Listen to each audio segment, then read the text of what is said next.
Italian Football Podcast. Hello everybody and welcome to the Italian Football Podcast. I'm Carlo Garganese, here as always with Nima Tavali. So Serie A is back. The 2023-24 Serie A season finally got underway at the weekend, and it was a fantastic weekend. Some brilliant individual performances from all the big guns: Victor Osimhen, Lautaro Martinez, Federico Chiesa, all trying to outdo one another. And in particular, the ageless Antonio Candreva scored 2 wonder goals. We had some great comeback stories. Andrea Belotti, he doesn't score for 15 months. What does he do? He scores not once, but twice. Well, actually 3 times. One of them got disallowed. We had some great debut performances. Charles de Ketelaere scored his first ever Serie A goal. We had Andrea Cambiaso and Marco Arnautovic were fantastic on their debuts. We had Max Allegri playing a bit of Deserbi ball. What is going on there? We also had a massive shock as Lecce stunned Lazio, and Luciano Spalletti confirmed as the new Italy coach. Inter close to the signing of Benjamin Pavard. It's all still going on in the transfer market. We also have Baggio and Prem Face of the Week. We will commemorate the legendary Carlo Mazzone, who sadly died at the age of 86. So lots to talk about today. For all our first-time listeners, this is our free weekly episode, which we do every Monday, reviewing the weekend Serie A action, all the biggest talking points in Italian football. If you want to support the Italian Football Podcast and receive all our content that we do throughout the week, including a weekly Q&A episode every Tuesday where we answer all the questions sent in from our Patreons, plus the weekly Thursday midweek review show, plus interviews, post-match reaction, and much, much more, then go to patreon.com/TIFP and become a subscriber for just $2.99 a month plus VAT. For all of those of you who listen on Spotify, iTunes, and Apple Podcasts, we'd really appreciate if you give us a 5-star rating. Give us a follow and a like. We're on YouTube as well. It really helps us to grow. So let's get into today's show. But first, a word from our sponsor. Making your own podcast is fun, but the production of podcasts can also be challenging if you don't have the right software. With Zencastr, the whole process is quick and straightforward. Here at the Italian Football Podcast, we aim to have the highest of standards, and Zencastr provides crystal clear sound and fantastic HD video quality. Furthermore, it's really easy to use. Even boomers like Carlo can manage. There's nothing to download, just one click, and we start recording each episode. Zencastr ensures that your podcasting experience is easy and enjoyable. You don't even have to leave your browser, as it possesses all the tools required to get the episode done, from local recording to automatic post-productions. Go to zencastr.com/pricing and use our code ItalianFootball, one word. You'll get 30% off your first 3 months of Zencastr Professional. We want you to have the same easy experiences that we do for all our podcasting and content needs. It's time to share your story. Right, so let's start off with the champions. The first game of the new Serie A season. Frosinone 1, Napoli 3. Napoli had a bit of a scare. They went behind very early on, but they roared back to win 3-1, and it was, of course, the main man, Victor Osimhen, who did all the damage, didn't he, Nima? He was fantastic again. He is fantastic. It's just that simple. He's such a complete striker. He's a classic number 9. And in an age where there aren't very many number 9s, classic number 9s, it's I think it just his greatness becomes even more evident because of how, like we always talk about, you can count the world-class number 9s in world football on one hand almost, or probably definitely on 2 hands, but most you could argue it for that only on one hand today. And it's been like this for a couple of years. And that's why when you have a player like Osimhen who continues to develop and deliver and to lead his side. I mean, it's not just that he's unbelievable in the air. It's not just the ability to hold up the ball. It's not just the movement patterns. It's not the IQ, the football IQ he has. The criticism to him has been the killer instinct, hasn't it? That sometimes he squanders a little bit too much and he needs to improve efficiency. Well, I mean, just look at that first goal. That is a killer. That's a killer's finish. That is just the power, the class and vision and to know when to strike, when to attack the ball, the perfect timing, and then just buries it in the top in the back of the net, like top in behind the goalkeeper. Roof. The roof of the net. The goalkeeper looked like he didn't look like he looked like he was scoring on a child. He just had he couldn't do anything. The power in the first goal was insane. The timing of it as well. The timing for me, that's the thing. If he can, that's the thing about these elite strikers, the best number nines. That was a Batistuta-like goal. That was exactly. Remember the goal that Batistuta scored against Arsenal at Wembley. It was. I mean, it wasn't from as tight an angle, but like those rifling it with such power into the roof of the net that it's so powerful and such a good connection. The goalkeeper doesn't even see it. It's past. Well, exactly, and it's for me. It's also in order to do that. Otherwise, you hit the ball outside the stadium. But in order to do that, it's the timing, reading the ball, knowing when it's going to come, knowing where it's going to come, knowing exactly the fraction of a second when it's played, and having the positional awareness to position your body in such a way to attack it. And I mean, he was unbelievable. He was truly, truly unbelievable. But I mean, for me, I think that acrobatic assist was probably what I enjoyed the most. Yeah, for the disallowed Raspadori goal. Yeah, I mean that was insane. I mean, how would you even do that? I mean, it's like that's Ibrahimovic. Like only him, Ibrahimovic, like these top class. Do you know what I mean? Like that just shows the class of a player. That was crazy. Well, he is elastic, isn't he? Like his legs, like the way that he bends and moves his body, it's kind of defies physics, doesn't he? He's quite rubbery. I mean, I think that's where he got the comparisons earlier in his career, although he's nothing like him in reality to like Faustino Asprilla, like just the way that he's very nimble and the way that he moves. And I mean, that was amazing. That was amazing. I love that elasticy. That's such a good word to describe. Elastic. Yeah, he's got. It's like his joints are made of rubber. Like they are. Exactly there's this spring. Yeah. There's this spring in his step, which is like, like, do you know what I mean? Like it's like when you pull a rubber band and let it go, it just flies away. It's so fantastic. Yeah, it's like he gets rid of the bones disappear from his legs when he needs to do certain things. Yeah, exactly. Exactly. It's like a superpower he's got that now my bones are now very, you can bend them.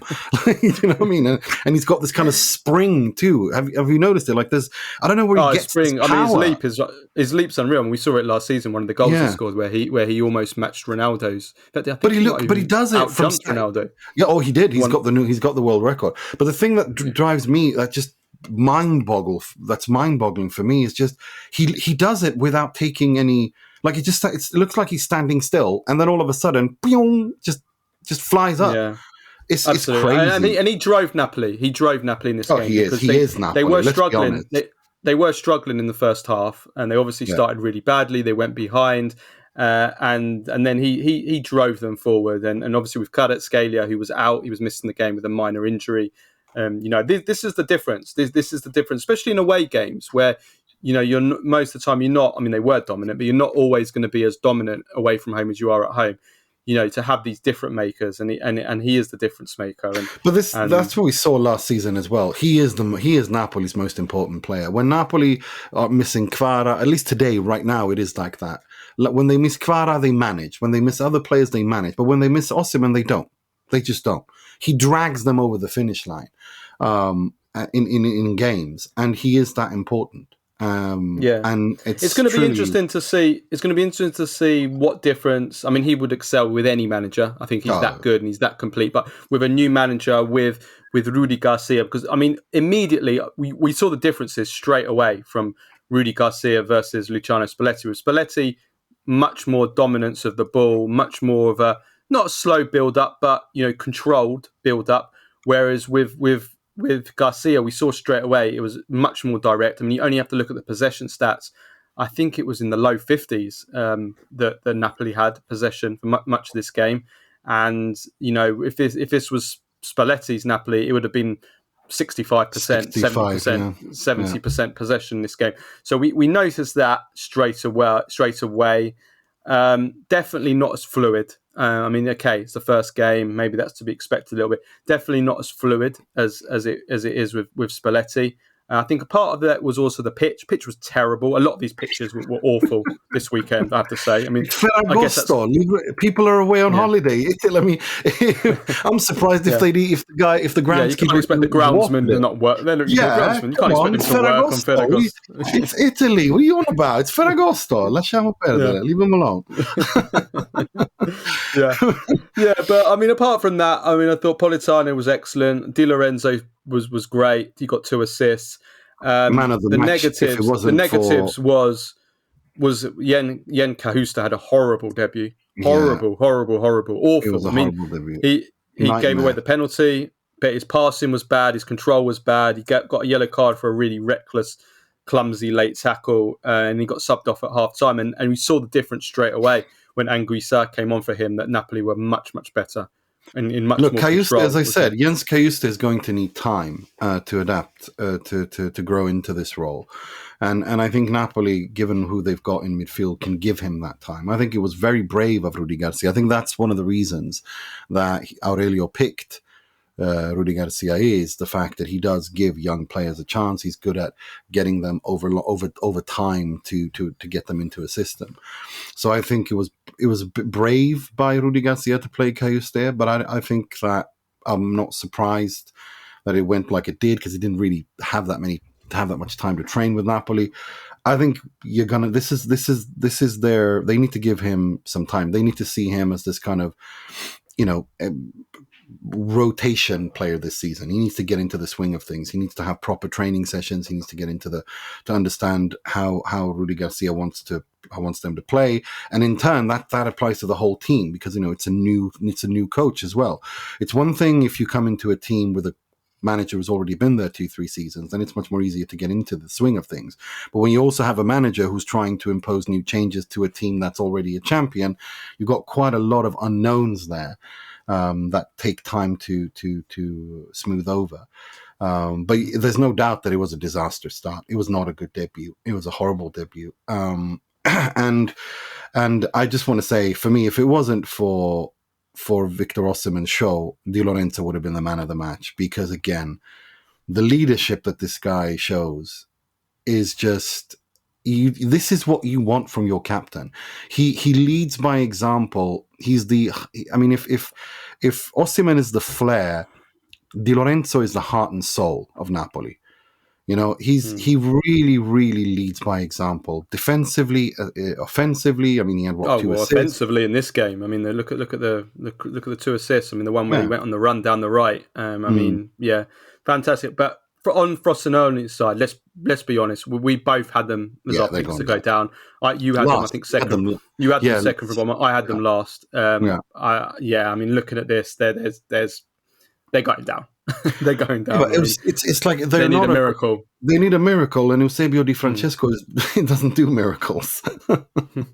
So apart from taking Roma to the semi-finals and beating Barcelona. The broken clock and all that. That did happen once, and that was a crazy game. But no, I think that he's going to be the first coach to get sacked in the Serie A. That's what I said last week. Again. And I think that this is the last time we see him in the Serie A. Unless by some miracle I think he's going to go into the Pippo Inzaghi caliber. That he's a decent Serie B coach, but not good enough for the Serie A. Yeah.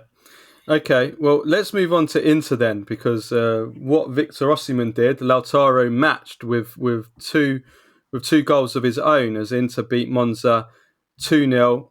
I was very, very impressed by Inter in this win. I thought they were fantastic. They were totally dominant. They created lots of chances. They conceded virtually nothing.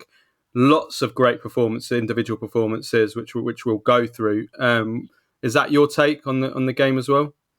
I was incredibly impressed. This is exactly the response I wanted Inter to give and Inzaghi to give. I wanted a continuation mentally and tactically of last season. But of course, an updated version. I saw all of those things. I saw an Inter, and above all, an Inter where there is no more question as to who the leader and the focal point of this team is. It's Lautaro Martinez, then it's Nicolo Barella, then it's Alessandro Bastoni. That's the hierarchy. Everyone is behind it. And they played for one another, for him, and he played for the team. He's the captain now. He's the new captain. And he wants to be the leader. He wants to be the focal point. And Inter want him to be that as well. Not just the club, but also the players. We saw that. They were so good. And I think he was world class against Monza. He needs to, last year he finished second as a capocannoniere, if I remember correctly, after Victor Osimhen, didn't he? And there was talk there was this thing where, who's gonna, which I tweeted out, who's going to stop Victor Osimhen becoming the capocannoniere? And I still think that he's going to become that. But I think Lautaro Martinez is going to give him a run for his money this season. And what I mean by that is for Inter to win the Scudetto, I think Lautaro needs to score minimum 25 goals in the Serie A alone. What I saw against Monza is a player who I still stand by the statement that I don't think he's a number 9, a classic number 9 or someone like that. But in a 2-man attack in this system that is so direct, I think he can be the 25-30 goal in the league kind of a season player. I loved how Inter played. I loved that Simone had the balance right. I loved that they played when they needed to, counter-attacking football. They weren't stretched, but they also weren't that narrow. The balance was perfect. Sure, there were instances where they looked a little bit rusty defensively, and Inzaghi was crystal clear after the game that I need another defender. And he looks like he's going to get it, but we'll get to that. But the midfield for me was what I loved the most. The way that they interchange positions, the way that Inter in this system interchange positions, and how direct they are, and the Inzaghi triangles, as I call them, because he loves the one-touch triangle, which is not as horizontal. It's much more vertical, his football. And the way that they play themselves, the first goal is a perfect example of that, and also the third goal as well. Again, triangles. And what was really impressive with the third goal was that it was mainly by the debutants, Carlos Agosto and Arnautovic, who were involved. That was really impressive. The second goal to me. Yeah, sorry, the second goal. Yeah. I was thinking to myself, didn't I win 3-0? No, sorry. I was doubting myself there. Yeah, no, I misspoke. It's the second goal. Sorry. And above all, if we're talking about debutants, Marcus Thuram. This is why I keep saying he's Edin Dzeko's replacement, because that's what he's supposed to do. That's what Edin Dzeko did when he was young. He used to drop in deep. He used to build up. He used to win the ball. He used to run with the ball. He could dribble. But he, of course, at Inter the last 2 years, he's not able to do that because his body won't allow him to do that. But Marcus Thuram's body allows him to do that. He can dribble. He's technical. He can run. I love the fact that he can hold the ball up high up the pitch and win with his back against the goal, with his back against the opponent. I thought he was fantastic. I was really, really impressed. I thought he was really good at winning the ball back. I thought that is where he was very impressive. And he worked really, really hard. I love the distribution too. I love the distribution when he played out wide, when he wins the ball and plays out wide. That's his job at Inter, and that's what he needs to do. And I got to say, if we're talking about debuts, Marco Arnautovic, I mean, I've been very critical. Sensational. Like, look, if he's going, he looks hungry. You know who he looked like? You know who he looked like? Ibra. He looked like Ibra. It was like watching Zlatan. Yeah. It was like watching Zlatan. That's how it was. It was like the arrogance of the way that he dropped sort of like 30, 40 yards from goal, back to goal. Yeah. Just nonchalantly, just stood there like the big 6'4" beast that he is. And technical like hell. The ball just stuck to him, players bounced off him, and he brought others into play. And not just that, the fact that he seems to be in a, like, because he said himself that I was very immature and a hothead when I was at Inter last, and I've matured. If he can go on with this mentality that this is him winning the lottery, he's back at Inter. He can actually do great things, and if he's focused on delivering, and if he's this mature, then Inter have done a fantastic signing. There's no doubt about that. Because look, you saw he has an X factor. There's no doubt about it. He has an X factor. I mean, we saw that with the assist for his goal. He did a brilliant back heel as well before that Augusto chance. Yeah. But he has that supreme confidence, and he can make stuff happen out of nothing as well. So, I mean, let's not get carried away with anything that we say on this pod today with any of the teams, because it's one game. Oh, it's just one game. But Inter, there was I thought all the debuts. I don't think any of the Inter players. I think Sommer. Sommer. Jan Sommer. Well, Sommer pushed one out, but apart from that, I thought he was fine. The only one. Look, it was his first competitive game for Inter, and I think you need to be a bit lucky. And God bless Hakan Çalhanoğlu for that block, because if he makes a mistake and that goes in, you know how it gets. It gets into your head. But Çalhanoğlu saving him with that block will create confidence and belief and team unity, that, we work for each other. When I make a mistake, you cover for me. I apologize. Do you know what I mean? Like that kind of thing. I think it was so important for him to keep a clean sheet. And it was so important. The one where he pushed it out. The one when he pushed it out into the danger zone, Yeah, and I mean, that can happen. I mean, that can happen sometimes when the ball comes across the box. Yeah, I know, but at the same time, there has been question marks around this, and I do think that was a poor intervention. I thought apart from that, he was faultless. I thought he was absolutely faultless. Apart from that, I thought all the Inter players. That the only one I would be critical of was probably Bisek when he come on. He got done by who was it? He got done by, I think, Caprari, who took him on too easily.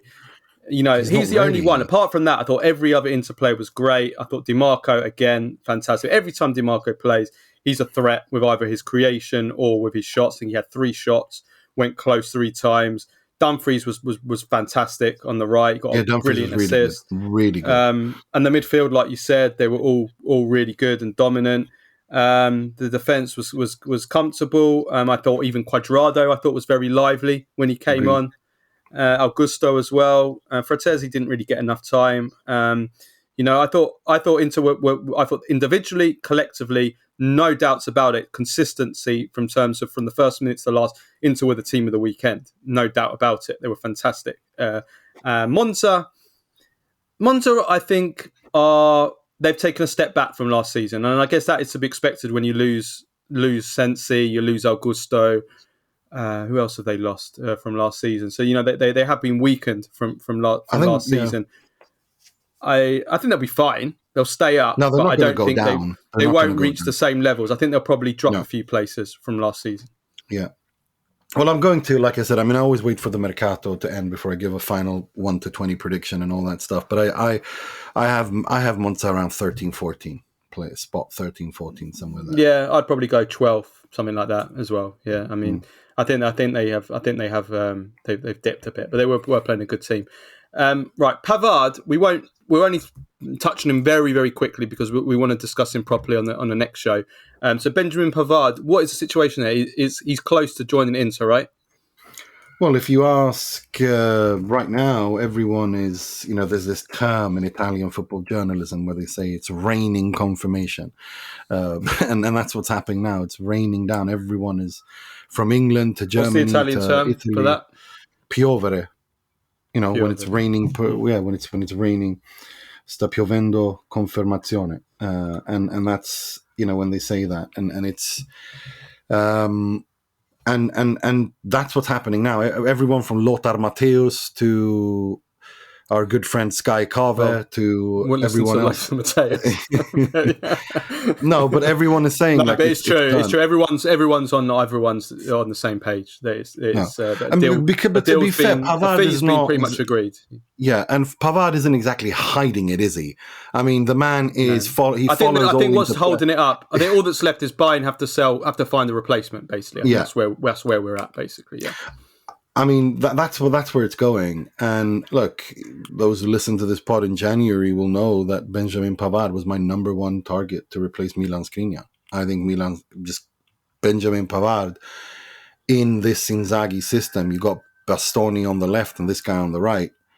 that improves Inter a lot. I think he's more adapted to playing Inzaghi's football than Skriniar ever was. So to me, that is an insane signing. And what a way to end the transfer market, which has been started okay, but then the Lukaku nonsense and Scamacca and all that. I think it could be a blessing. The Samatzic deal falling through, I think, could be a blessing because Inter didn't need Samatzic. They did need they didn't. Pavard. They didn't. They absolutely need Pavard, which is what a lot. And if they got Samatzic, they wouldn't have got Pavard. They wouldn't have had the money to buy Pavard. No, they wouldn't. Which is why most Inter fans were furious. All Inter fans were furious, going, "Why are we arguing over the sixth midfielder when we don't have a starting right centre back?"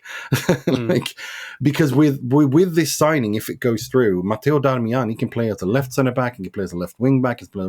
You free up so much space.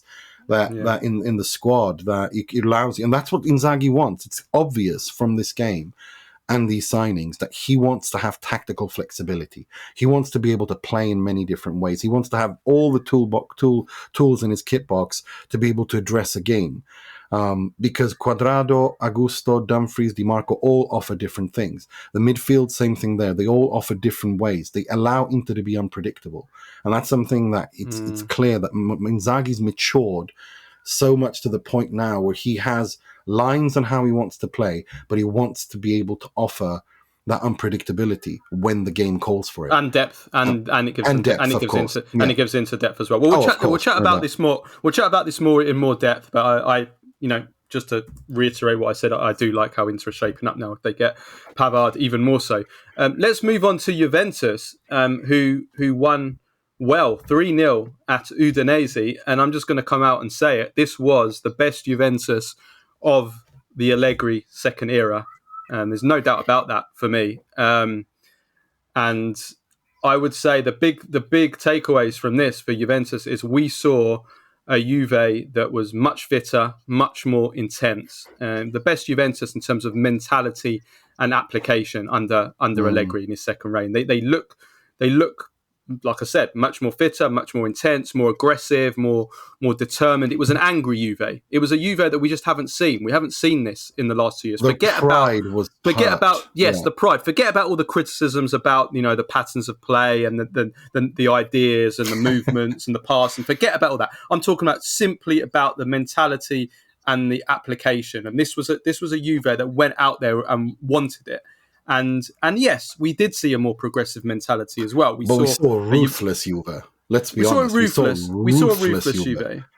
Yeah, because if you look at, I mean, this is a little bit like upside down world. Because if we actually look at Juventus, I think the 3 goals they made were all unforced errors from Udinese, all 3 of them. But Juventus were killers. The ruthless Juve that if you make one mistake against Juve, they will rip you apart. They will score on it. They will hurt you. That's the vibe I got from Juve. That's the main takeaway for me from Juventus. The progressive mentality, all of that is true. But if we're perfectly honest, Juventus didn't really create that much. They didn't create that much on their own. What they were ruthless when it comes to mistakes. Juve, they were ruthless.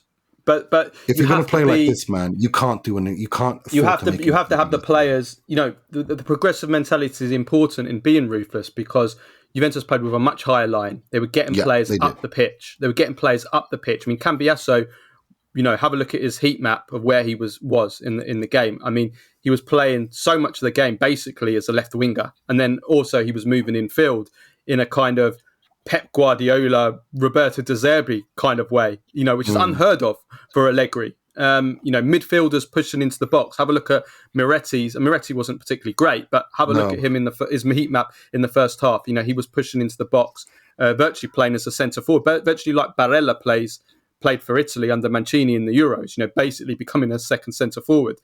These are the kind of things that have been unheard of in the first 2 years, and when you do that, you get players in the positions to take advantage of errors, or you have more players in the box, then the chances and probability of you scoring are obviously naturally are higher, whether you create it or whether it comes from a mistake.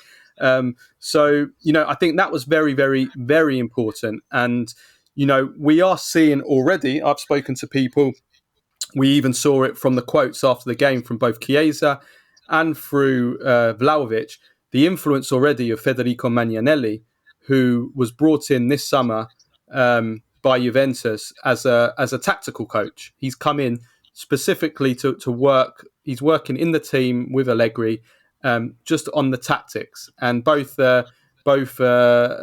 Chiesa and Vlahovic talked about it. Chiesa said, we are not just static, we move around a lot, and that is what the coach is asking from us. With the arrival of Magnanelli, we are trying out these new tactics. Vlahovic said, with Magnanelli, we're trying out new tactics, we're showing that we can play well together. Sorry,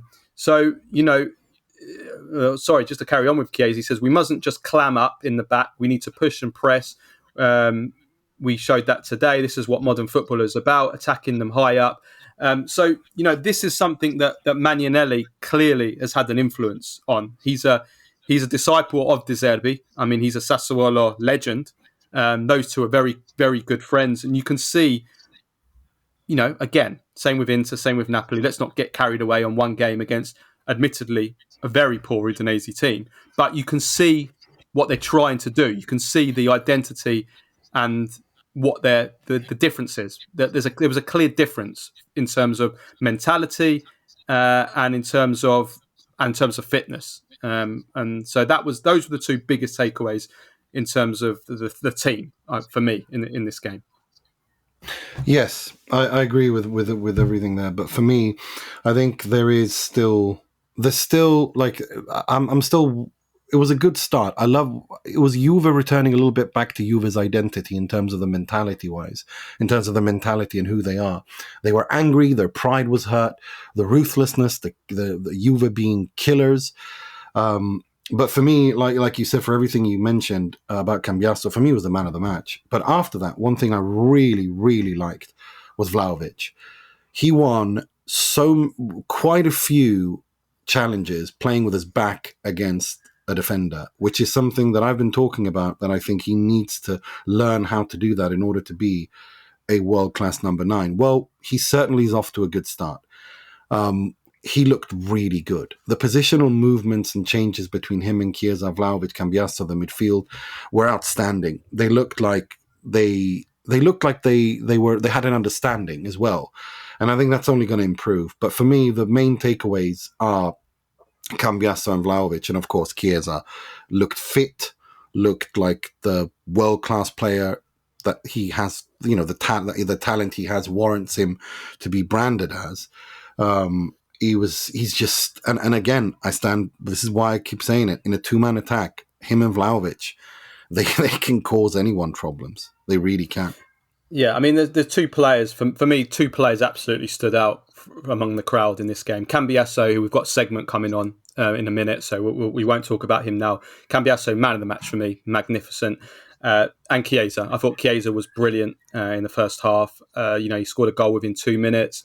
He was ruthless, like you said.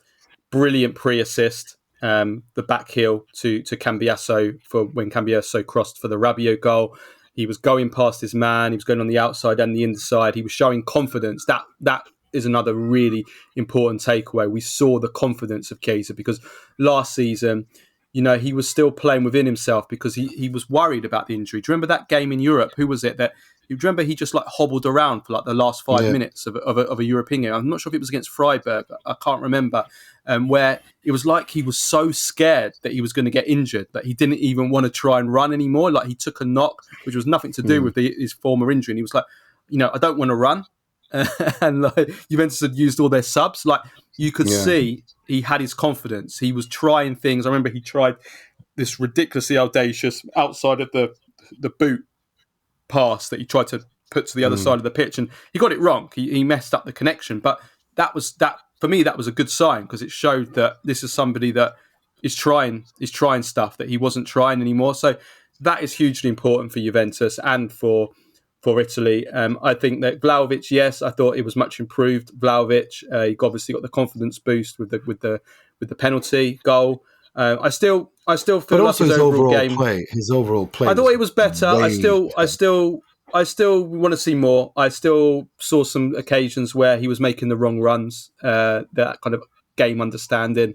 There was definitely one in the first half where he made a terrible run where he would have been through. I can't remember who it was. So I'm not going to get carried away on one game, but it was good. It was good. It was good sign. Some good signs there.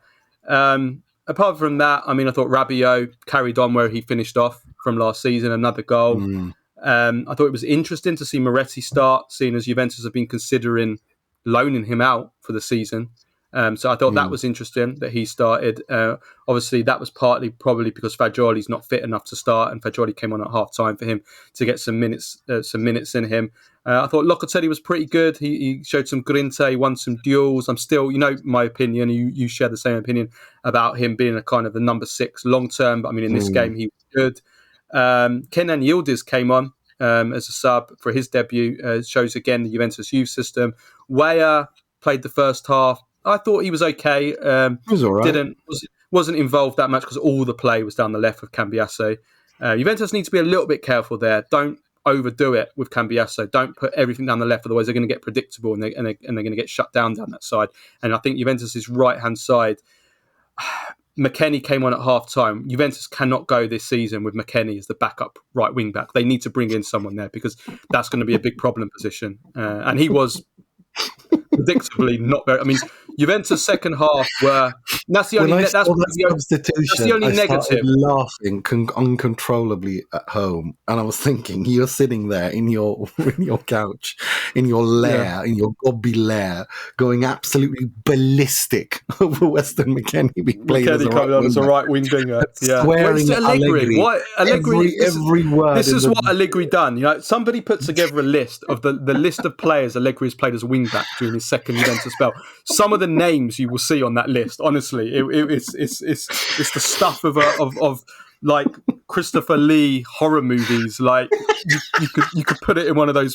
You could put it in one of those movies. It's unbelievable. But yeah, I think that if I can say one negative, I would say Juventus' second half was like Allegri the last 2 years. Obviously, Juventus were 3-0 up at half time. They took their foot off the gas. They managed, they were managing the heat. The heat was bad. But, again, I'm just going to go back to the mentality that I was praising just a few minutes ago. Elite teams do not just stop playing and just clam up and just defend with 10 men behind the ball for 45 minutes because they're 3-0. That's, again, comes down to the mentality that needs to be drummed in to Juventus, that we're a big team, we play, we control the ball, we'll dominate possession. If we don't want to really go at it 100 miles an hour, that's fine, but keep the ball. Don't just put 10 men behind the ball and invite pressure, which is basically what Juventus did for the entirety of the second half. It's not a big deal because the game was won, but it's just, if I'm talking about negatives, this is something that they definitely just need to cut it out of their mind completely. The other thing was Kostic not being brought on. Ulling Jr. came on. That for me, that's a sign that Kostic is on the market. I think Allegri denied it after the game. But what's he going to say? He's not going to come and say, "Oh yeah, Kostic is for sale." So I think that's a sign. And also Soulé not coming on and McKennie coming on instead as the right wing back. I think that's a sign that Soulé. Well, we know Kazouli's on the market, but that's a sign to Soulé that, find a new club, basically. Yeah. Just before we talk about Cambiaso, though, Nima, Udinese, I have to say, without taking anything away from Juventus, they didn't look good in this game. In the first half, they look like I think they're gonna struggle a bit this season as well without doing a bit of work between now and the end of the window. I absolutely think they will struggle, but I think they will manage to stay up simply because the 3 teams below them, there's at least 3 teams below them that aren't good enough. I think this is going to be a tough season for Coach Sotil. I think he's going to, he was really one of the standout tacticians of last season in terms of impact, and of course they started really well and they fell back and then they continued. They ended the season really well. Players took strides under him, Samardzic especially, who we're going to talk about too. But I think he's going to have to work for his money this year because they do lack Deulofeu a lot. They miss him so much. They need Deulofeu back badly. I mean, when is he back? He's got to be back soon. He's been out for ages. I mean, they need him back. And also, They need a lot of back. they need Samicic to stay. And if he doesn't stay, then they need a bloody good replacement. Because did you see the difference? Again, conditioned a little bit by Juventus taking the foot off the gas. But I thought Samicic was brilliant in the second half. I thought he was absolutely brilliant. Some of the stuff he did, he was magical. We saw why Inter and the other big clubs were after him. I thought he was I think he was the best player on the pitch in the second half. And you saw the difference between having Samicic on the pitch to just what he brings in terms of creativity and invention. So it's touch and go whether he will stay or not between now and the end of the window. I still feel like someone's going to come in for him personally. He's too good. So if they lose him as well, I mean, yeah, it's going to be tough for them this season. No, it's going to be a difficult season for them, but I think they'll still stay up. But yeah, look, this Samardžić, they need to start him. I know Sotil was very funny in pre-game press conference. He said about how the mercato and the situation about Samardžić has been a pain in the proverbial testicles. He used a diplomatic word, and it's been a complete circus, and for no reason either. But I don't think that I have a feeling that a certain Juventus is going to swoop in for him. How skeptical I've been of this Juventus have to end the summer transfer window on a 140 million euro narrative. I think that's been absolute nonsense all along, and I don't buy it for 1 second. But they have too many players and they have to get rid of them. Yes, of course. But this notion that they had to do 140 million raised from transfer net profit, I don't buy that 1 second.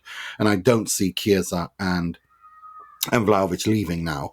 So I wouldn't be surprised if Signor Giuntoli went in for this guy on deadline day. And Samardžić at Juve, I mean, you got the Serbian connection already there with Kostic and Vlahovic. I think that would elevate their chances too, because I think they're already going to be contenders. But then it's going to be really tight for the Scudetto, more tighter than it already is. That's where I am with this. Yeah, we'll see. Well, we know Juventus ideally would like to sign a central midfielder, so I wouldn't rule it out. I still feel they need to sign a regista, a number 6. Otherwise, they're not solving the problem they have. But yeah, let's see. Let's talk about Andrea Cambiaso, though. He was, as I said, man of the match in this 3-0 win against Udinese, and he was absolutely brilliant. He was brilliant. People that listen to this show for a while know that I've been a big fan of him for a long time, for over a year. I've lived for like a long time since we saw him at Genoa, pretty much. I mean, yeah, and for the Italy under 21s when he was playing on the right, I love how unorthodox this player is. He's such a modern guy, isn't he? Like, he's such a modern type of player in how he, like the role he occupies. He's not a traditional wing back or anything like that. I just think he's so modern in how he's got such a high footballing IQ as well, that he knows how to interpret many different roles. He can, the fact that he can play inverted as well. I really, really rate him. Absolutely. For me, he's one of the most unorthodox footballers I've seen in the world. I mean, we're not talking about ability here. He's just style. such a unique player. I mean, I remember watching him playing right back for the Italy under 21s, and the way that he was cutting inside across the pitch, he was picking up the ball at right back and he was running diagonally with the ball into the centre of midfield with it, and then it was so unrefreshing and unlike anything you've seen. And the opposition were like, they didn't know what to do. The players didn't know where to move. It was amazing. And obviously he's playing on the left for Juventus. He's playing as a left wing back. He's playing in a 3-5-2 rather than in a 4-man defence. But he is, he says himself, João Cancelo is the player that he models his game on. He was his idol. He says he studies Cancelo. He actually says he actually said, and this talks about his intelligence. He says that he has virtually a photographic memory, so he memorizes the movements of Cancelo and then copies them. And actually, Cancelo sent him a Manchester City shirt and recently signed to him as a present. And you should have seen that they did a video, Juventus, that they put out on social media showing, his reaction, and he was made up by it. I mean, he really does love the player. So I mean, if he's even half the player that Cancelo was, I mean, that would be fantastic. But But in this game, he was. I don't, you know me, I don't like to draw comparisons to players in the past or present. But there's something about, he's got characteristics, this unorthodox characteristics, this everything that you're describing, this ability that the fact that he's such an intelligent football player in terms of the photographic memory and all of that he can read situations, he can read games, and he knows he can read when to do what and how and what. To me, more than Cancelo, he reminds me of Zambrotta. Yes, that I aspect agree. of his game reminds me of Zambrotta. Yeah, no, I agree. I don't see Cancelo in him that much. I mean, Cancelo, I think, is a much better, close ball dribbler. Like, Cancelo's fantastic at dribbling past players in tight spaces, and Cambiaso, we'll see. Let's see. But Cambiaso is tactically a fascinating player. I mean, he plays as a left wing back. We're taking him from Juventus. He's a left wing back, but he comes in field. He plays. I mean, he's been playing, and this is something that Magnanelli's been working on. This is clearly the print of Magnanelli. So he starts off as a left wing back, but then comes into the centre of midfield. So he plays as an inverted left wing back. That then vacates the space on the left wing for Federico Chiesa to move into. We saw that in pre-season. We also saw it during this game against Udinese as well, which is really, really good. I mean, this is modern football. This is how modern football works. You couldn't do that with someone like Filip Kostic, for example, because he's a total one-dimensional linear player that just goes straight up and down the line. Now, this poses problems, and it causes problems for opposition teams because it pulls defenders and players out of position, and it opens up spaces, and it creates overloads, and so that's number one. But he also, he's shown that he's very, very flexible. He was pushing up really high, as I said earlier, as a left winger, pressing up high. But he's also very comfortable playing in a back four. He can play in a back four. He played in a back four for last season for Bologna. He can play on the left. He can play on the right. He can play in the midfield. He started his career as a central trequartista. So he's virtually an attacking midfielder. So he's an attacking player. The attacking actually comes more easier to him than the defending.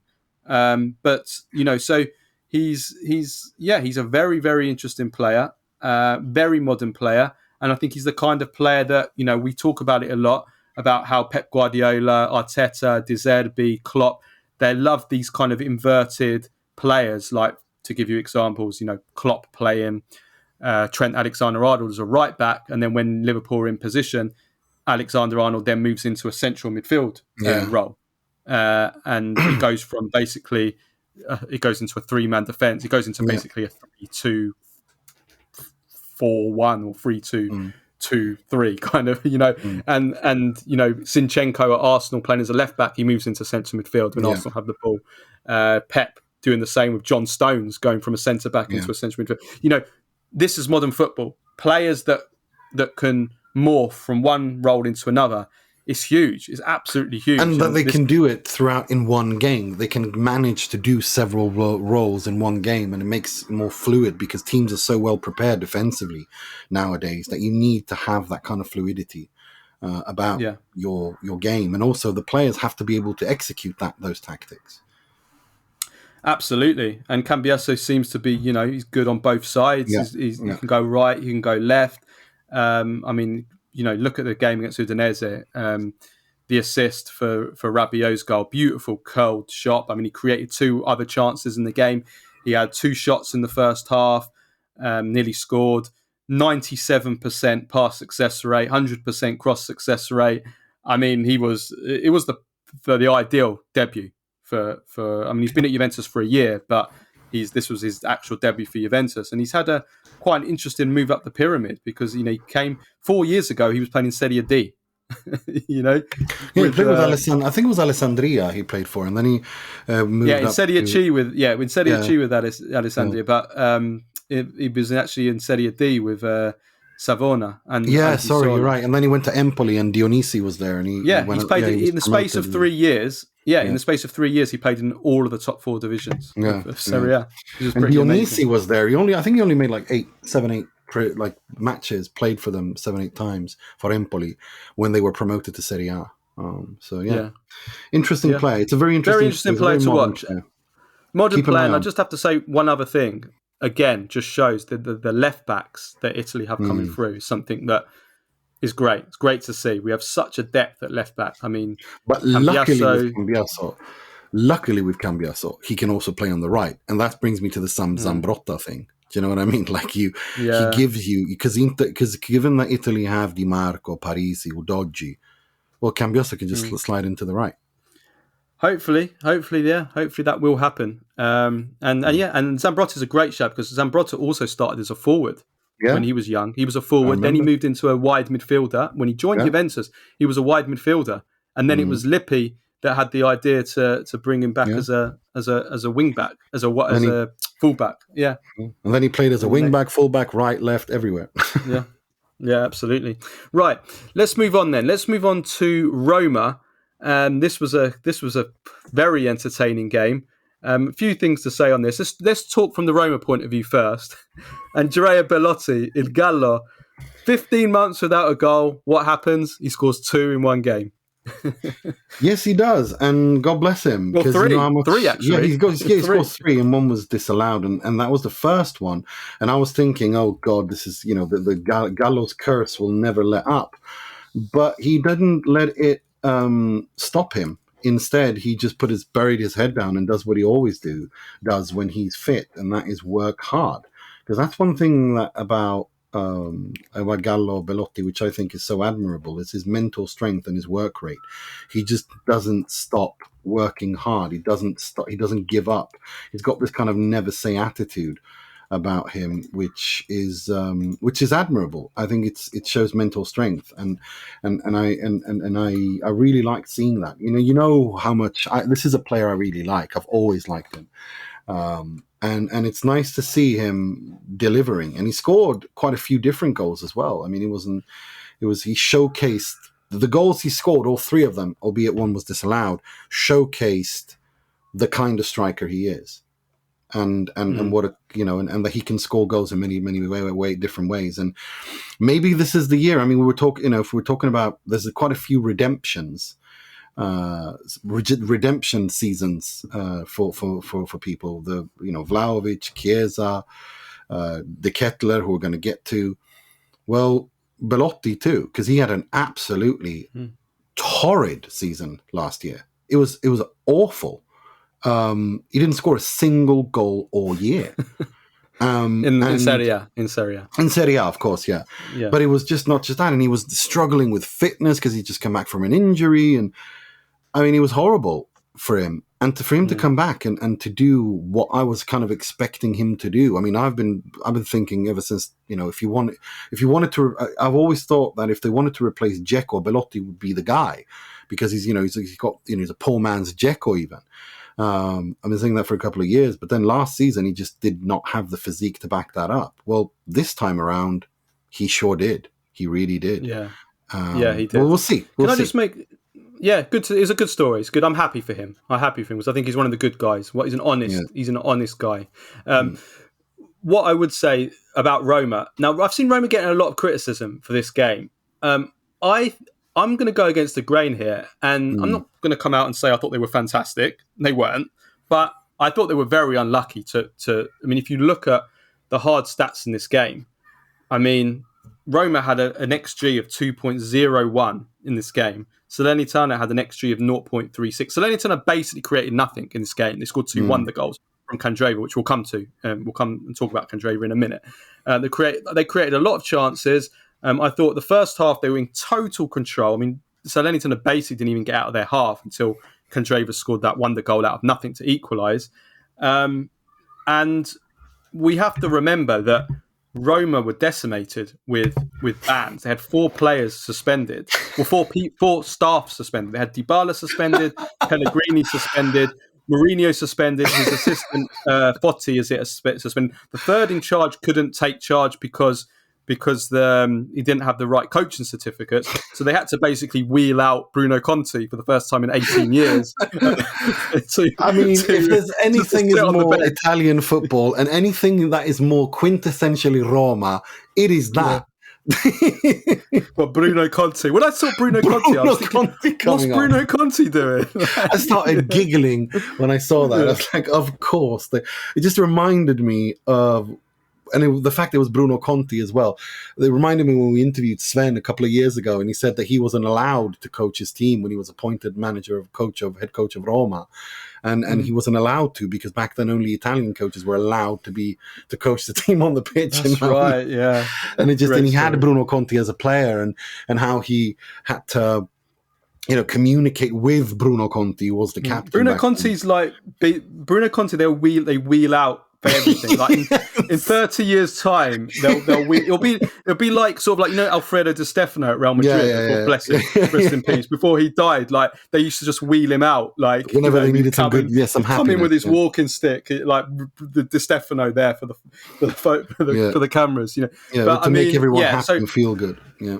I have to say, what I do have one really important point here. See, Mourinho complained before the game about the Italian system of carrying over yellows to the new season and how he disagrees with it. I agree with him 100%. This is just the umpteenth example of everything that we complain about how backward and outdated like Italian football and society, I guess, to an extent, but Italian football is with everything. And, we obviously go big on the marketing and the PR of the league, but why on earth in 2023 DJ Khaled doesn't do it for you? Does DJ Khaled on Instagram not do it for you, Carlo? Whatever do you mean? Listen, I don't even know who he is.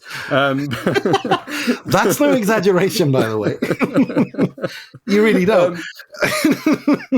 But why in 2023 are we carrying over yellow cards? I mean, the Premier League. I don't know how long ago the Premier League stopped. Ended this thing. I mean, it's ridiculous. I mean, I get red cards. Red cards is fine. Red cards is fine. Yeah. But yellow cards, like cumulative suspensions, yellow card from one season to another.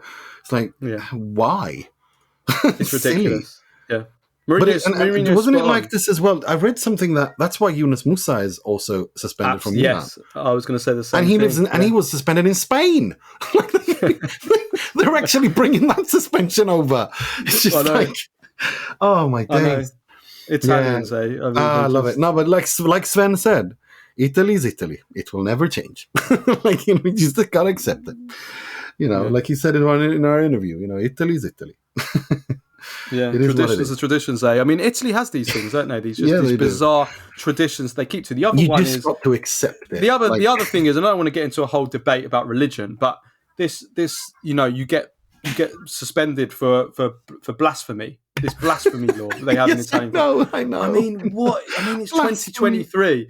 You say God, oh my God, then you get sent off and suspended. No. I mean, if you say other more foul things, like I know, but you know what I mean. I mean, it's just like. But yeah, blasphemy. Getting suspended for blasphemy is so hilariously Italian in 2023. It's just it's very, very, very funny.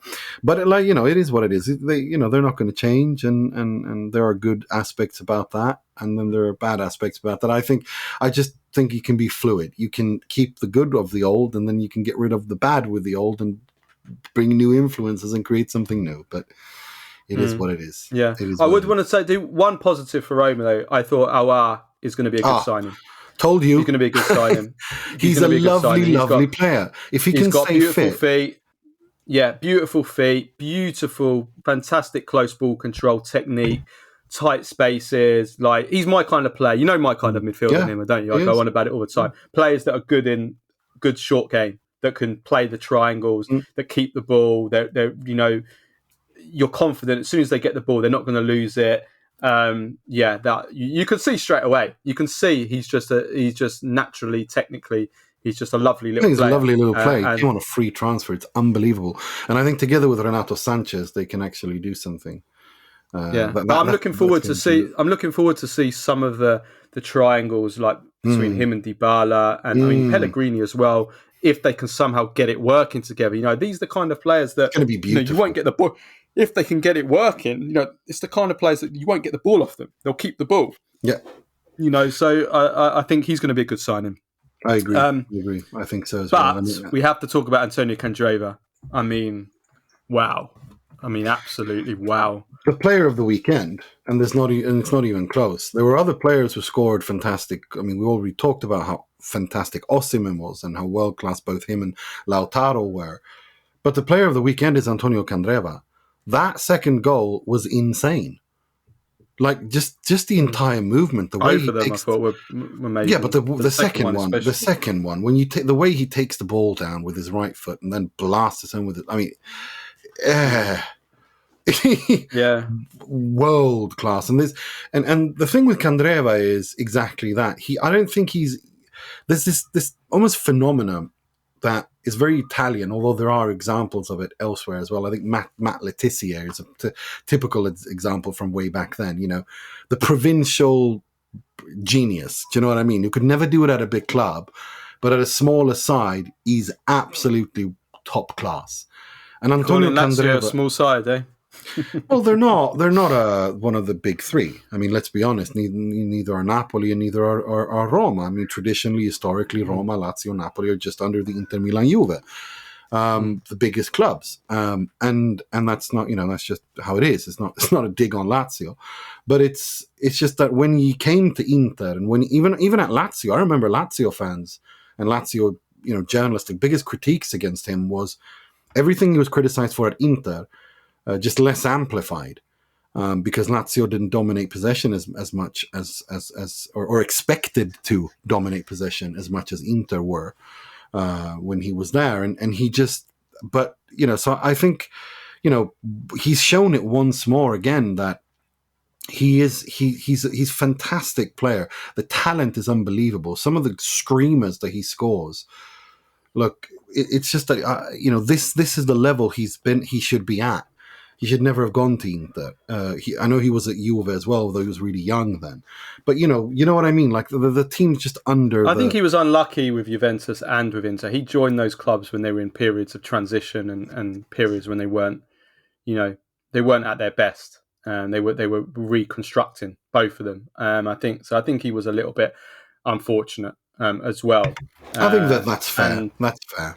But I do strongly believe, I feel he's one of the most underrated players of his generation. I mean, some of the criticism I see from some fans of Candreva, almost like he's a banter player, including from Juventus and Inter fans. And I just think, you just don't understand football because look at his numbers. He's got over 100 goals in his career for club and country. I mean, you don't score.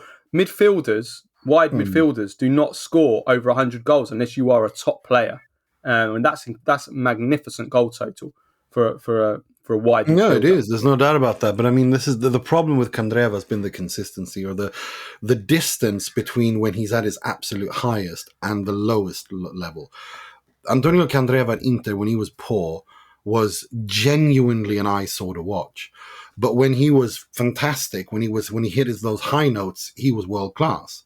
The problem is the distance. There is no patience at Milan, Inter, and Juve for players to be this inconsistent or for players to have that high and such those lows. There just isn't that patience. And especially when you don't hit those highs as often as Candreva didn't do at both Juve and Inter, he wasn't that often that good, then it becomes, then that you're going to be criticized and you're going to be dragged for it. But I agree with you that he deserves more respect. Absolutely. Yeah, brilliant. Fantastic. 36 years old. Okay, so talking about Candreva's former club, Lazio, they suffered the shock of the weekend, losing 2-1 to Lecce. And yeah, I thought this was a potential banana skin before the game. It has to be said that Lazio went 1-0 up through Immobile and missed. Well, I counted at least 3 huge chances to make it 2-0, maybe 4. Lazzarini and Philippe Anderson and Immobile missed an absolute sit-up when he hit the bar. But we have to praise Falcone for that save. Surely.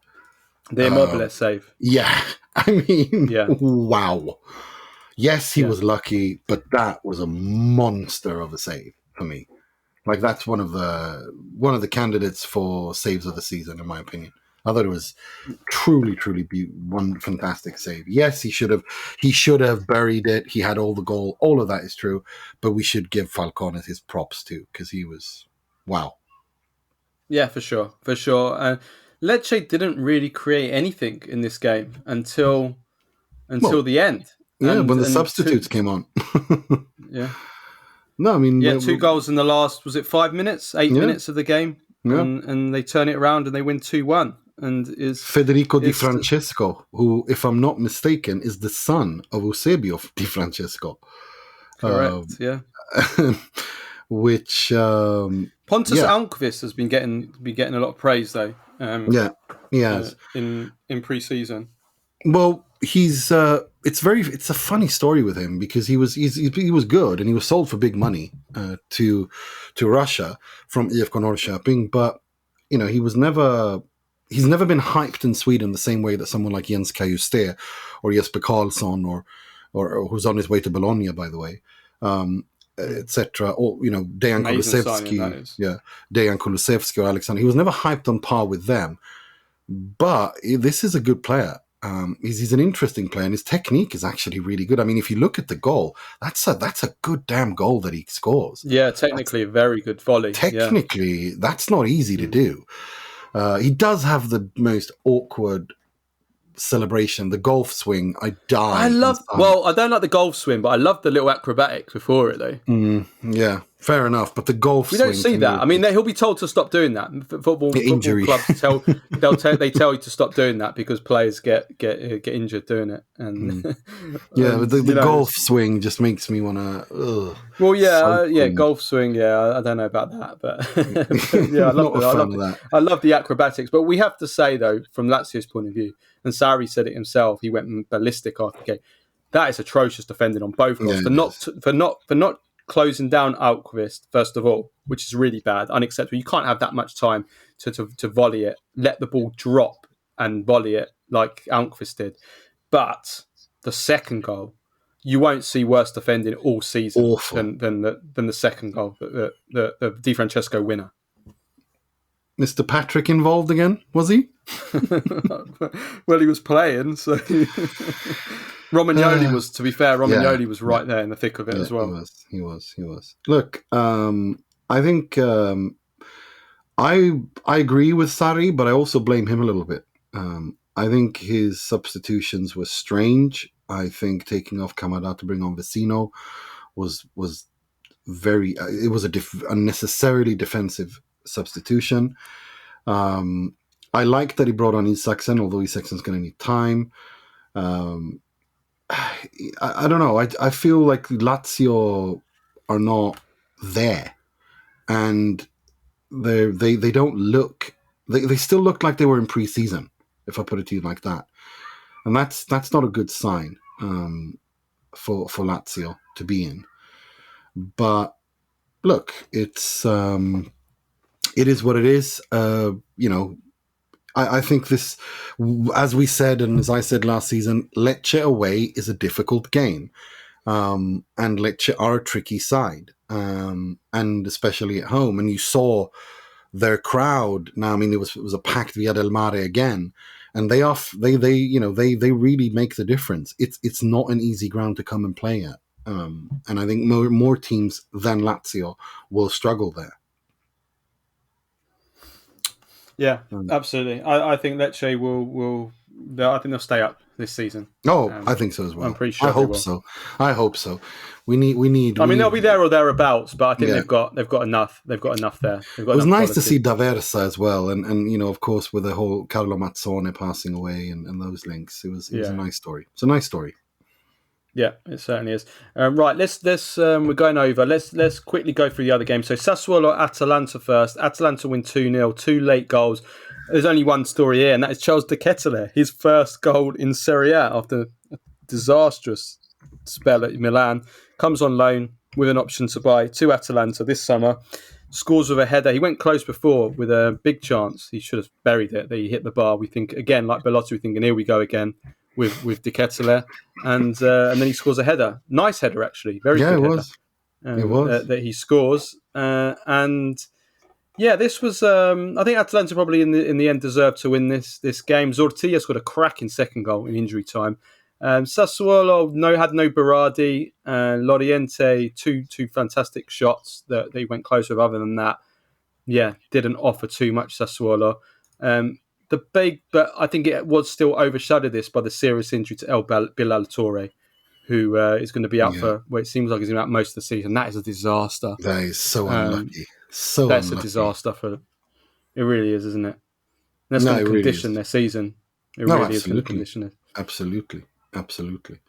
So they win this game, but you worry for the effects, that's going to have on their attack. But Scamacca played. He had his decent debut, and Atalanta are off. And so are Fiorentina. They thrashed the newly promoted Genoa 4-1 away. Artur getting a big plaudits for his performance. He was in this outstanding. Game. Fiorentina centre midfield without Amrabat. Bonaventura, Mandragora and Arthur really, really dominated. Bonaventura's assist for Mandragora's goal is an absolute genius. I'm sorry, if Messi had done that or De Bruyne, we'd be seeing it non-stop online. Kind of disguised, reverse, chipped through ball, almost a no-look, almost. And if it was called Bonaventinho, everyone would be raving over it. Bona Messi or something. Yeah, no, he was that was beautiful. There's no doubt about that. It was beautiful. Nico Gonzalez in the air as well. He is one of the most underrated players in aerially. Well, underrated, full stop, but aerially, he is a beast in the air. He leaps. Talking about Osimhen leaping, Nico Gonzalez, he can jump. I tell you. Absolutely. No, he can. Jump.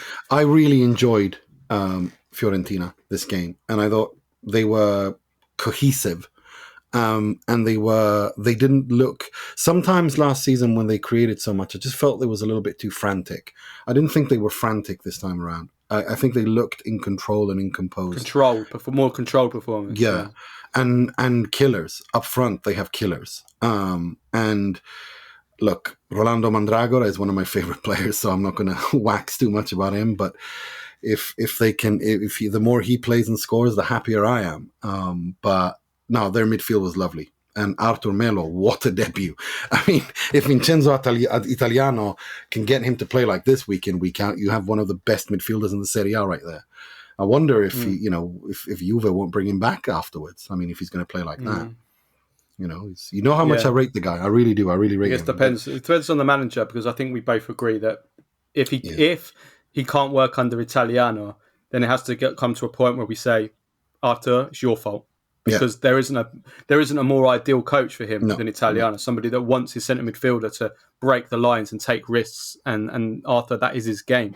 He's great in over the first 5 yards at breaking the press and not losing the ball and just moving it on. So, yeah, that was good. Unzola debut, he got an assist. But the one thing that really made me smile in this game was that Italiano gave Kayode the start at right back, and he was really good. And I was really because in our preview for the new season, one of the things I said is I want to see some of the Euro under-19 winners and the under-20 World Cup finalists. I want to see these players be given more of a chance this season. That was one of the things I said. And so it was really, he's the guy that scored the winner in the Euro 19 final. He was fantastic in that final. He actually played as a right winger, but he's kind of generally been playing more as a right back. And so that was really good. And I hope that he can play a lot this season for Fiorentina. And he's got a good coach to help him develop as well. So that was, I'm really happy. I'm really, really happy to see that. Okay, the other game was Empoli 0, Verona 1. Not a great game. It's between the two teams that we both think are going to go down as well. Bonazzoli scored a late winner after a terrible mistake by the goalkeeper. Caprile dropped the corner straight onto his lap, and Bonazzoli stuck it away. Recording this on the afternoon of Monday. So on Monday evening, we have Torino Cagliari and then Bologna versus Milan. So those are the games to finish match day 1. Right. Just before we do that, I just have to say, Empoli Hellas, Caprile. I mean, Vicario is so missed at Empoli. If we're talking about players being missed at their clubs, I can't think of anyone more missed than Guglielmo Vicario. Honestly, Caprile is quite highly rated, though, isn't he? Yeah, but he's played for Italy under 21s. He's played for the 21 national team. He's owned by Napoli. I mean, I know he's quite highly rated, but that was a terrible But it's not just that. Terrible mistake. It was not just that. The all throughout the game, and same with Montipo. It was a battle of two really poor goalkeeping. Montipo, I've never been a fan of. It's just. But yes, Empoli were unlucky. Razvan Marin hit the crossbar and free kick, and it was this was such an important win for Hellas to win away. And against Baldanzi Empoli. put a pass on a plate to Gyasi. Yeah, totally squandered that. Yeah, no, but this is such an important win for Verona in the relegation battle. No doubt. Empoli's attack is. We said it though, didn't we? We said apart from Baldanzi, they don't have nothing to attack, and we just don't have anything. Right, sorry. Right, just before Baggio and Prem of the week, right, we'll be really, really quick on this. We can go into more depth on this before. I mean, the Italy's first game against Macedonia was only in just over a couple of weeks, so we'll talk about this more then. But Spalletti has been now confirmed as the new Italy coach. There's been no word from Napoli or De Laurentiis since then, so we don't know if there's going to be a legal battle on this. But he signed a new contract. He signed a contract with Italy till 2026 World Cup. He has been officially confirmed by Italy. And this is great news for Italy, isn't it, Nima? It's for every reason we reiterated last Thursday. We were on the Thursday pod and also on Monday, last Monday, and again, this is the ideal coach for Italy to replace Roberto Mancini. What the work that Roberto Mancini leaves, the football, the structures in place, I think there is no one better suited to take that to the next level and to the next step and continue on that than Luciano Spalletti. I really can't think of that. Anyone better suited. Also where he is in his career, age-wise, the football he plays, he just ticks every box. And also the character he is. And I think now all of Italy will fall in love with Spallettone like I have and many of us have. He is a character. He's very, very charming. He's a bit of a oddball, but people like that. And I think one thing that he was very good at all his clubs is to build a group and unite players behind him. And I think with Italy, he's at the right place at the right time to do so. And I actually think now Italy can win the Euros. Honestly, I really think Italy can retain the European trophy title. It would be mad if they did, but I think they can. Yeah, well, let's make sure we qualify. First. Jesus Christ! Yes, that's true. You're absolutely right. We Italy have to first qualify for the Euros. Let's not. Yeah. Let's walk before we can run. But yeah, I hope so, and I think he's the ideal coach. We'll talk about more about it in a couple of weeks. I'm very interested to see who his first squad. I'm thrilled. Me too. Right, let's do Baggio and Prem Face of the week. Okay, Baggio. I'll get the two minor ones out the way first. Antonio Candreva, of course, for those two incredible goals. I also want to give a shout out to Cesare Casade, who scored a 92nd minute winner for Leicester against Cardiff on his debut. He's got Enzo Maresca as his coach there, and Maresca has been described as another of the growing Bancarella Peps out there. So I think he could be good for the development of Casade. Look, there's only one. It's got to be Candreva, no? I mean, as much as Osimhen and Lautaro were fantastic, Candreva, yes, but I also want to give a shout out to Carlo Mazzone as well, who died at the age of 86. We saw minute silence across all the games. We saw some lovely words from a number of figures from his career. Pep Guardiola, who actually wore a Carlo Mazzone shirt, which was emblazoned with that legendary moment from the Atalanta versus Brescia game, which is what Mazzone is most famous for in his career, when Atalanta were beating Brescia 3-1 in the derby between these two teams that hate each other, and Mazzone had been getting abuse from the Atalanta ultras for the entire game, and then Brescia scored two late goals to equalise, including a last minute in injury time, last kick of the game, free kick from Roberto Baggio, and Mazzone then just lost the plot. He ran from the dugout all the way over to the Curva where all the ultras, Atalanta ultras, were, and he just went ballistic. It was hilarious because he was almost about 7. It was probably like about 67, 68 years old, and he looked older. Like, he always looked a lot older than he was. And he run over there, like, waving his fist, like old man shouts at cloud, kind of like, that kind of impression. And he just went ballistic and started cursing all the fans. It was just... It's iconic. It's iconic. Yeah. It is very iconic. And yeah, no, I mean, look, for Ascoli, who he's a club legend of Ascoli as a player and a coach. And then, of course, he brought Lecce to Serie A. He is from Rome. Antonio Conte. Young Antonio Conte. Absolutely. Yeah. Absolutely. And he brought them to Serie A in 87, 88. He was, if I remember correctly, he was also, he was a Romanista through and through, and he managed to coach Roma with a young Francesco Totti as well. So no, he was a classic. He's a classic character and coach of Italian football that has parted this earth.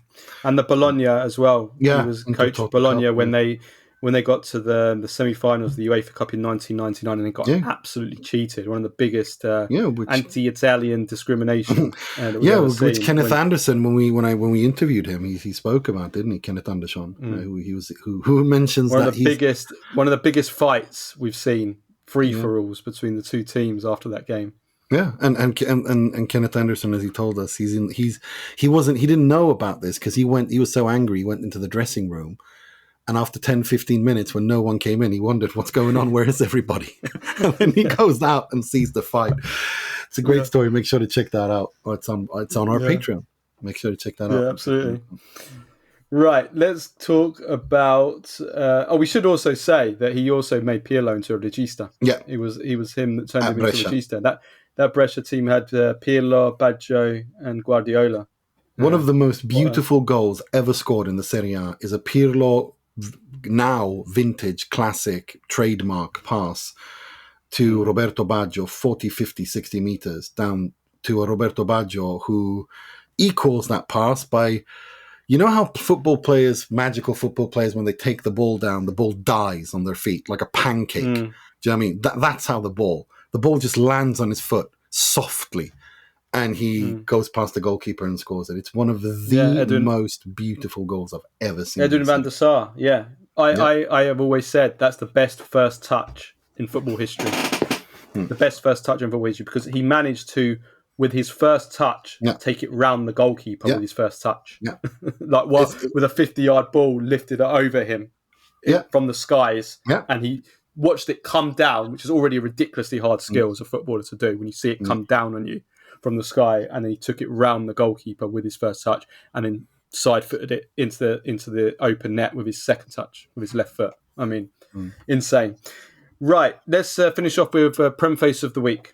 Yeah, I've got two.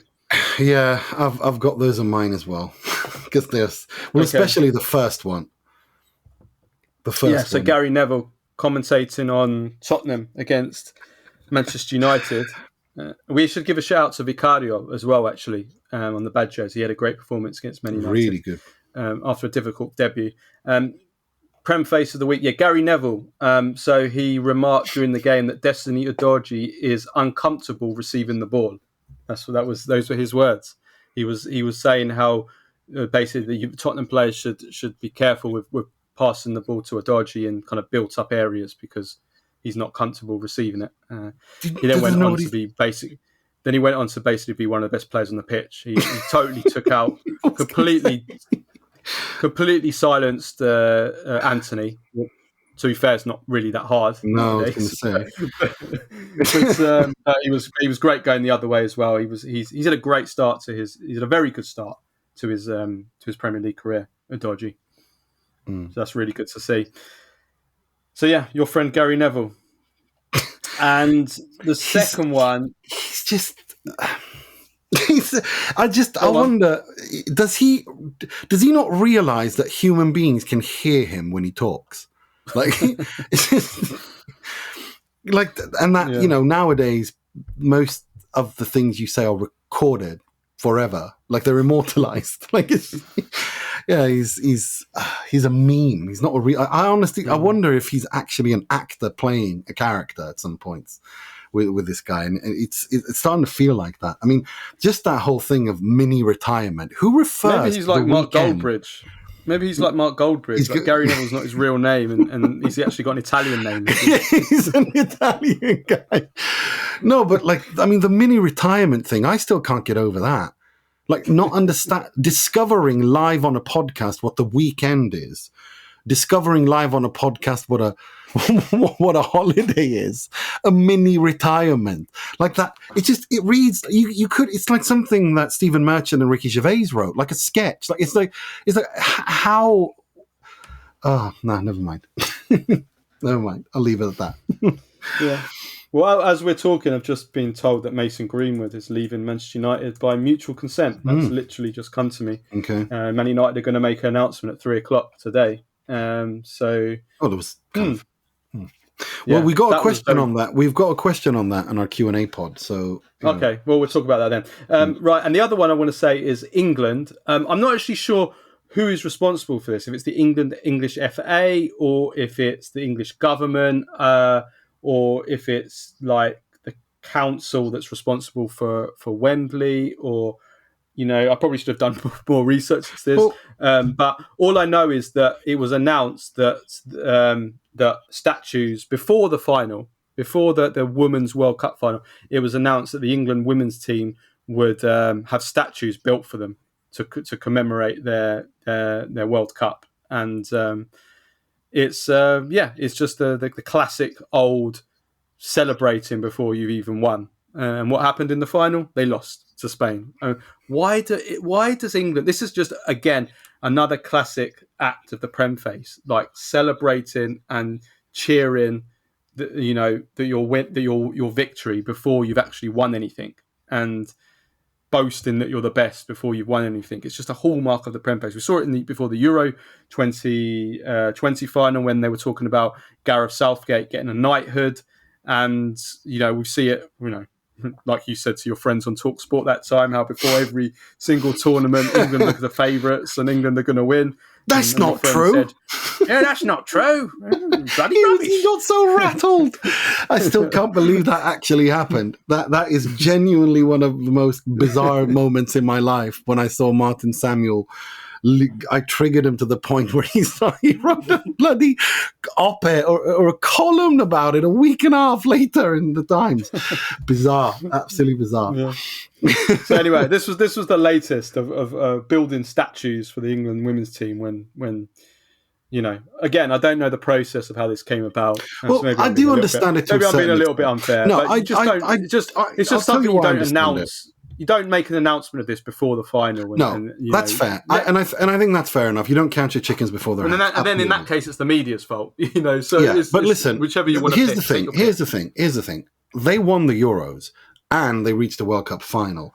So I can understand that they wanted to turn that into a statue. I just think because that's a historic feat. I mean, there's no doubt about that. Winning tournaments at home and then following that up with reaching the World Cup final, that's the greatest thing you can do at international level. So I understand that they want to praise them. I'm just with you on the timing of the announcement. You know what I mean? Like, maybe wait after the final, we do the whole statue celebratory thing. That's just my two cents. Exactly. That's the only thing. Yeah, absolutely. Right, let's leave it at that. Right, we've gone really long today. I guess it's the first weekend of the season, and it is the transfer window is still open as well, so it's very busy. Not to talk about. Right, okay, we'll be back on Tuesday for the Q&A, and then on Thursday we will have something. We're working on it's going to be transfer related. We're trying to get a guest on to do one last kind of transfer window roundup, looking at like what all the big clubs are going to do, because there's a lot of business that's still going to be done with Juventus, with Inter, with Napoli, with all through the board. The teams are all going to be doing a lot of business, so there is a lot to talk about, and it would be fantastic if we can, but it is also very, very difficult because the journalists are so busy now into the last week of the window that it's not easy getting them. So we'll try our best. If we can't, we'll do our own. We'll do our own show where we will talk about all the transfers that are happening. Pavard might be done by Thursday. Juventus probably would have sold some players by then. There will be more players coming in. There will be stuff to talk about, and we'll also be able to preview the weekend and also talk about Milan versus Bologna, and the two games that are being played this evening. So there will be loads more. It'll still be a great show. Okay, see you on Tuesday, everyone. Until then, ciao, ciao.